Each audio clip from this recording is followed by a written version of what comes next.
In the last 5 to 7 years, finishing dents by sanding and using abrasives has become super common in the PDR world.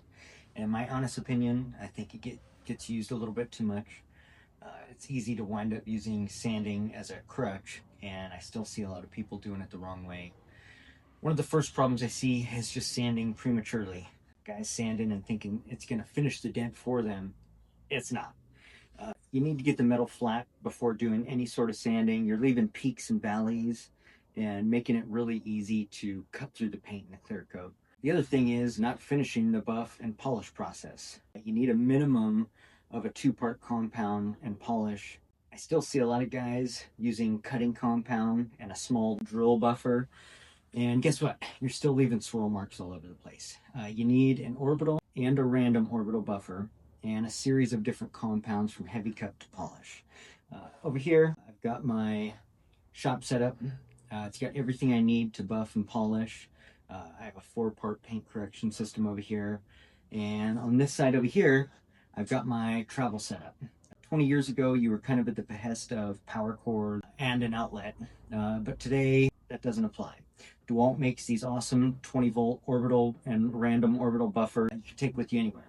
In my travel setup, I've got a 2-part system, a cutting compound and a swirl remover compound. You just need to spend a little more time with the finishing compound than you would with a 3 to 4-part setup. If you're still using a drill buffer, throw it away. Invest in yourself and your work. At the very minimum, get at least a 2-part system. Get the swirl marks out.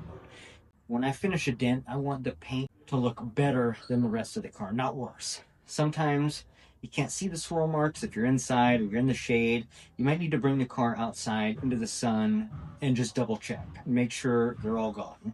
If you want to deliver an awesome repair to your customer every time, make sure your bottleneck is not in the buff and the polish.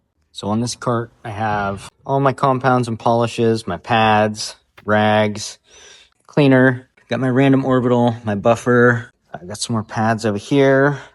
So that's my shop setup. Over here, travel setup, random orbital, compounds and polish, and everything fits really nice in here. I'll show you. So this is everything packed in there. Fits like a glove.